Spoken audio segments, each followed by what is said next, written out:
मैं एक मशवरा दूं, अगर आप लोग को बुरा ना लगे और इजाज़त हो तो। जी प्लीज़, इजाज़त है।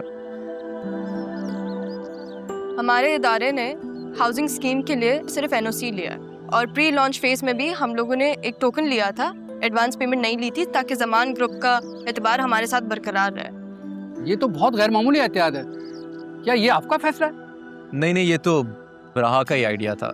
इन्होंने ही सजेस्ट किया कि अगर हम बगैर अप्रूवल के मार्केट में जाएंगे तो ये ब्रांड के लिए नुकसानदेह साबित हो सकता है। ब्रांड वही होता है जो पब्लिक डिमांड को मीट करे और सिर्फ ख्वाब ना दिखाए पब्लिक को। आजकल की तो लड़कियों को प्रेजेंटेशन ही नहीं आती, बल्कि ग्राउंड वर्क भी पता है। जी, राहा बस काम की हद तक खामोश रहती है, लेकिन जब बात करती है तो उसे ध्यान से सुनना पड़ता है। मुझे ध्यान से याद आया, आरएमबी के मार्केट में शेयर्स आने वाले हैं। शाहजन, मुझे ये अंदर की खबर मिली है, मौके से फायदा उठा लें हम लोग। ऐसा नहीं हो सकता।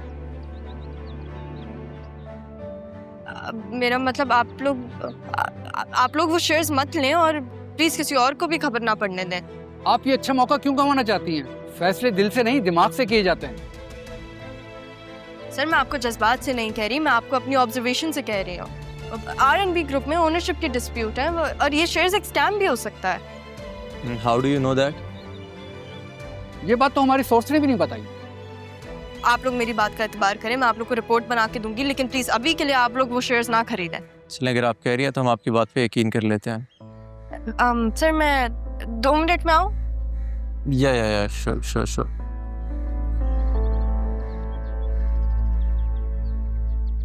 तुमने एक अपने एम्प्लॉय की बात मान ली। ये क्या एक जज्बाती फैसला नहीं किया तुमने? राहा सिर्फ मेरी एम्प्लॉय नहीं बल्कि बहुत अच्छी दोस्त भी है, और कुछ दोस्त कभी आपका नुकसान नहीं होने देना चाहते। शायद आपको जज्बात लग रहे हैं, वो मेरा डीप इनसाइट है। लेकिन मैं यकीन से कह सकता हूँ आपको, ये लड़की बहुत आगे जाएगी। इसका विजन बहुत कमाल का है। इंशाल्लाह।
नाना जान का बिजनेस ऐसे कैसे सबको बढ़ सकता है? नहीं, ऐसा नहीं होगा। मुझे कुछ करना पड़ेगा। राहा, आज आपने रब नवाज के सामने बोला कि उस कंपनी के शेयर्स मत खरीदें क्योंकि वो एक ट्रैप है। उस टाइम तो मैंने आपकी बात पे यकीन कर लिया क्योंकि मेरे मुताबिक आप उस कंपनी में इंटर्नशिप कर चुकी हैं। लेकिन अभी मैं एक दोस्त की हैसियत से आपसे पूछना चाहता हूँ कि आपने ऐसा क्यों कहा कि वहाँ पे ओनरशिप डिस्प्यूट चल रहा है? मैं अभी आपको नहीं बता सकती। देखिए, आपने मुझसे एक दोस्त की हैसियत से पूछा तो मैं भी आपको उसी बेस पे बता रही हूँ। बस वो शेयर्स मत खरीदें और किसी और को भी मत खरीदने दें। ठीक है, लेकिन राहा, मैं एक बिजनेसमैन हूँ। मैं अपना हर फैसला डेटा और रिसर्च की बेस पे करता हूँ। हाँ, अगर आप इतने यकीन से कह रही हैं तो फिर शक की कोई गुंजाइश बचती नहीं है। Thank you sir. सर, मुझे तो लगा था आप ये सब मुझे फ्रेंडशिप की बेस पे बता रही हैं। देखिए, अब आप बताएं या ना बताएं, मैं तो यकीन कर चुका हूँ। कभी कभी ये पता होना कि कोई आप पर यकीन करता है, यही काफी होता है। इसी को तो भरोसा कहते हैं। वैसे मुझे अच्छा लगेगा अगर मैं आपका भरोसा वापस ले।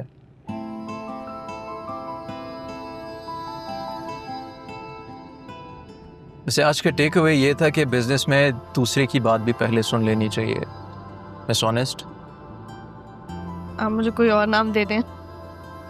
ये तो वैसे मुझे कहना चाहिए क्योंकि मेरा नाम आपने बांगलू रखा हुआ है। अच्छा, आप मुझे शर्मिंदा कर रहे हैं। आपके चेहरे पे मैं शर्म हया तो देख सकता हूँ, लेकिन शर्मिंदगी कभी भी नहीं। क्या मेरी स्पेशल दोस्त है? दोस्ती में स्पेशल का मतलब खतरों से खेलना होता है। हो सकता है, लेकिन जो खतरा दिल को भी अच्छा लगे उस खतरे को उठाने में कोई हर्ज नहीं।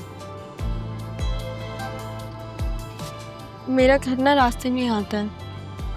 आप मुझे घर ड्रॉप करते हैं। ओके दोस्त।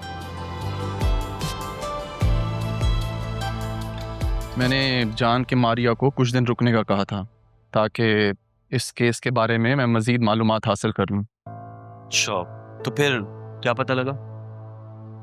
जेन्युइन केस है। आज बुलाया मैंने मारिया को, बतूल से भी कह दिया, क्योंकि मेरे मिलने से ज़्यादा उन दोनों का आपस में मिलना बहुत ज़रूरी है। एक सेकंड। जी कबीर साहब। क्या मैं आपसे मिल सकता हूँ बेटा? काम था। जी बताइए। वो जरियून के बारे में कुछ बताना था। ठीक है, अभी मैं फ्री हूँ और आपकी शॉप से ज़्यादा दूर भी नहीं हूँ। मैं आपको लोकेशन भेजता हूँ, आप आ जाएं।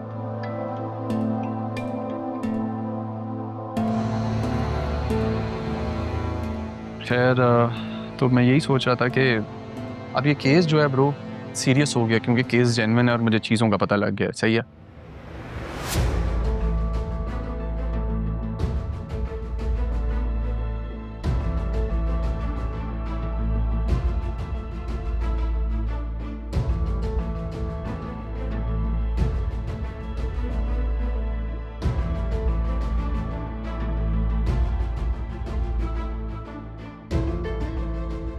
सॉरी अम्मी, मैंने घर छोड़ दिया है। अब मैं ये सिम भी बंद कर दूंगी और काशिफ अभी दूसरी सिम भी ले आएगा।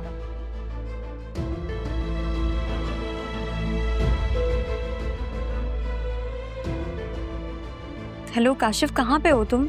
मैं कराची लैंड कर चुका हूँ, बस आ रहा हूँ, रास्ते में हूँ। मौलवी को लेकर आता हूँ तुम्हारे पास। तुम थोड़ा सा इंतजार करो, थोड़ा सा, बस मैं आ गया। ओके।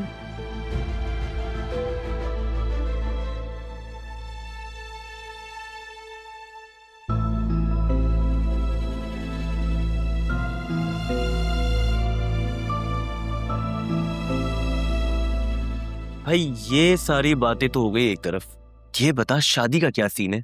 ये सब बातें एक तरफ करके तुझे मेरी शादी का ख्याल कहाँ से आ गया?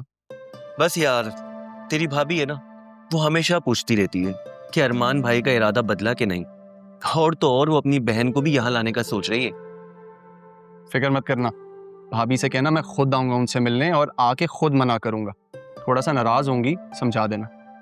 अरे नहीं भाई नहीं, तुझे खुद करनी नहीं है, और मेरी हुई भी शादी क्यों खराब करने पे तुला हुआ है यार। यार बन, गद्दार ना बन।